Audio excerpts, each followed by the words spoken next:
Auzubillahiminash-shaytanir-rajim. Bismillahir-rahmanir-rahim. Dear students, it is entrepreneurship of class 12th, and the topic for today it is whether we already know it that in previous lectures we discussed that whether management is a science or an art. So we saw that it has links with both science as well as with art. But jointly, let us know that management as a science as well as an art. And then we will see that whether management, how we can define management as a profession. But first, let us know management, science as well as an art. Management as a science is young and developing subject. It has not evolved yet. It has not developed yet. It is still in its infancy. It is still developing. It has not evolved yet. But when we say that whether management as an art, how much it has developed, in this case we say that management as an art is as old as the human civilization itself. So both management is a science as well as an art, while as a science it is a developing subject, but when we say as an art it is an ancient subject. And when we talk of both jointly, we say that management as a science and as well as an art, both are complementary and supplementary. Both are compulsory. Both are just to support each other. And when we say that management as an art as well as a science, we say that managers need to acquire the systematic knowledge in management. Yes, managers, they have to acquire systematic knowledge, they have to be trained, they have to get different kinds of degrees, and then they have to use this skill and knowledge to acquire to achieve the desired results. First, they have to acquire the knowledge, and then they have to achieve the results using that, applying that kind of knowledge that they have got. They have they have their training, their education, but ultimately what they have to do, they have to achieve the desired goals, the goals that have been set by the management already. In this regard, Peter Drucker says that every organization has by and large the same resources to work with. So he says, Peter Drucker says that every organization have the same resources, more or less. Any organization has more money, less capital, or we can say new machines, or we can say they have less material, more material. There will be a difference in these resources. But it's the quality of management that spells the difference between success and failure of the organization. But ultimately what happens, that it is the quality of the management which makes a business a successful business or a failure business. So the materials, they don't matter much, but it is the management. These are the experts, this is the human skill in management that makes a business successful or it makes a business failure. So this is basically what it is, an application of different rules, regulations. These are different kinds of trainings. These are different kinds of educational skills. So in this regard, we can say that it is to some extent a science and it is an art. Science in this way that in management human beings are there, so we have to know the human behavior, which is, I already told you, which is very much unpredictable. So in that very context, that to know the human behavior, it is a science, and then to get different kinds of trainings, it is an art, and then to apply these, it is again a science. So we can say that is a science as well as an art. Then it is said, this Peter Drucker says that it is a material that how much capable, how much efficient a person is. But management, successful management depends upon that how much a person uses his mind. It is the application of mind. It is the usage of mind that makes a business a successful one. In short, we can say that managing may be regarded as the art of doing, and management is the art of doing, and management may be regarded as the body of knowledge that underlies the art.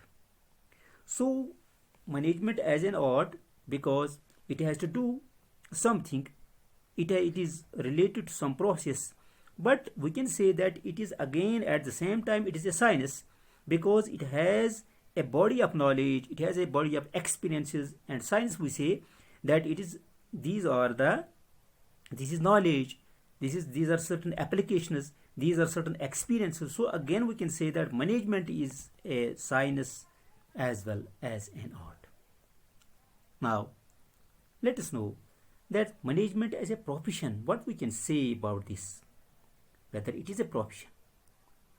First we must know that what is a profession. It is said different people have defined a profession in different ways, but we can say that profession is an occupation. ये profession जो है एक ऐसा पेशा that requires specialised knowledge, जिसमें एक खास किस्म की इल्म की ज़रूरत होती है, एंड इंटेंसिव एकेडमिक प्रेपरेशंस, और उसमें तालीमी महारत की ज़रूरत पड़ती है। We can say it needs different kinds of trainings to which entry is regulated by a representative body। फिर जो है इस प्रोफेशन में एंट्री के लिए जो है इसमें एक नुमाइंदा जमात की ज़रूरत होती है। So what is profession? It is an occupation that requires specialized knowledge and intensive academic preparations to which entry is regulated by a representative body। यानी हम यूं नहीं कह सकते हैं that we are professionals, but it needs a specialized training in different kinds of institutions। Then and only then we can say that we are professionals। Normally we cannot say we are professionals unless and until we have got trainings in different kinds of institutions, recognized institutions, then we can say we are professionals। So then let us know that management is a profession or not। First, we have to know some of the things of a profession, some of the characteristics of a profession. Then we will decide ourselves that whether management is a profession or not. If management fulfills these conditions, these essential characteristics of a profession, then we can say that automatically management is a profession। But let us know that what are the characteristics of a profession. First, it is specialized knowledge। I already told you that profession needs specialized knowledge। Unless and until a person has specialized knowledge in a different field, we can say that he is a professional in that very field। So different kinds of professionals need specialized knowledge, and this knowledge makes him an expert। Just we say that he must be an accounting professional, or he must be a professional in marketing, he must be a professional in sales। So it is specialized knowledge।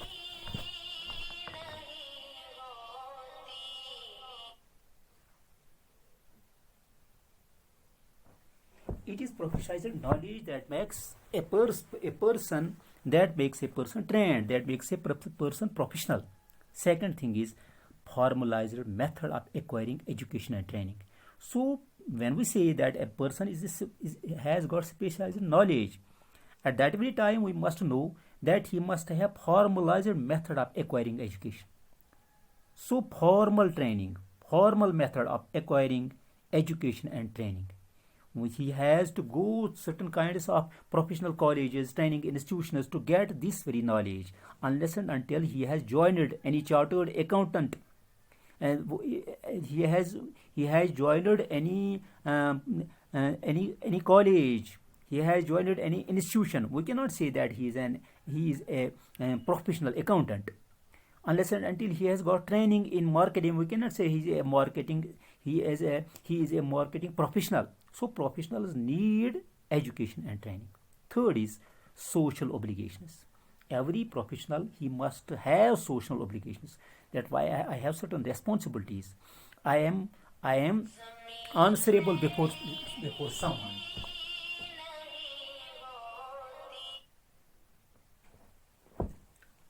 So these are social obligation makes a person professional. Fourth is code of ethic. So he must have ethical obligations as well, because a professional, he is related to some society. He has certain responsibilities related to the society. He is a representative of a society. He must not violate the code of conduct. He must not violate the rules and regulations of a society, of a social setup. So he must have a code. He must have code of ethic. And then last, that he must have a representative association. As I already told you, that he must acquire educational knowledge. He must be trained. Any professional is prepared and monitored by representative association, because he must get a certificate from that very institution. In other words, we can say, for the regulation of a profession, the existence of a representative association or body is must. For example, in India, the Institute of Chartered Accountancy, ICAI, established and administers standards of competence for the auditors. So he gives a certificate that such and such person is competent for auditing a particular company. He gives a certificate. Indian Medical Association, IMA, sets norms and regulates medical profession in the country. So these are different kinds of institutions. They give different kinds. They just certify the person that such and such person is a professional. Otherwise, he cannot be considered a professional. So we can say that if we will take it into consideration all the 5 pointers, we can say that management is a profession if he fulfills these characteristics of a professional. So this is enough for the day. Thanks.